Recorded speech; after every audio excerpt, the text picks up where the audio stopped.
Chalin, a hidden gem in the Himalayas, seemed like the perfect retreat for a writer seeking solitude. But the brochures didn't mention the airy whispers at night, the haunted lodge, or the forbidden path to the Devil's Tears waterfall. As I uncovered the village's dark secrets, I realized some stories are best left unwritten. What I found there would haunt me forever. The brochures wouldn't tell you about Chalin. Nestled in the Himalayas, it promised a perfect escape, colonial bungalows shrouded in mist, mornings with crisp air and stunning sunrises, and adventure treks for the brave. For me, a writer looking for solitude to finish my long overdue novel, it seemed perfect. The taxi driver, a thin man named Suresh with a constant worried look, dropped me at the only lodge, a creaky old building called the Cloudbreak. The upper floors had empty windows like sightless eyes. Inside, dust floated in the dim light from a single bare bulb.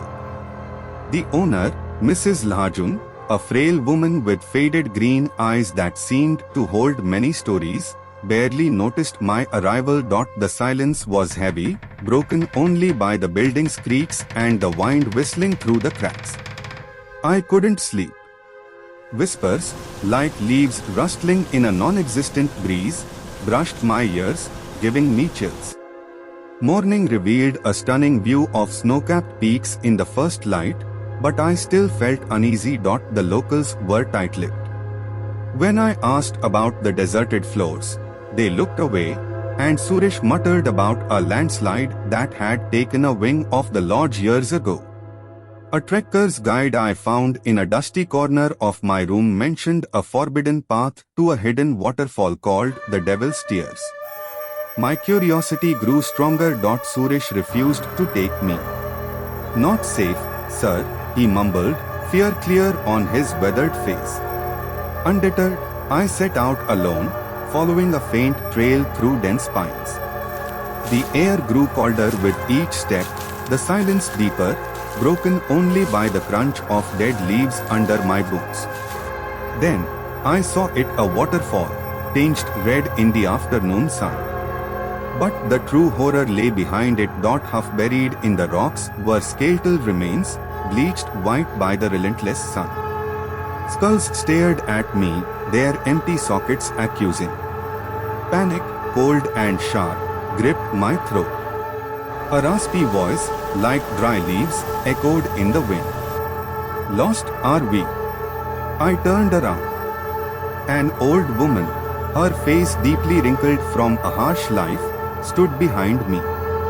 Her eyes, milky white and cold, held a chilling malice. "They got lost too," she cackled, her voice like nails on a chalkboard, sending shivers down my spine. Terror, raw and primal, drove me forward. I ran blindly, the path a blur, her cackling laughter echoing behind me. A hidden twig snagged my backpack, sending me tumbling down a slope.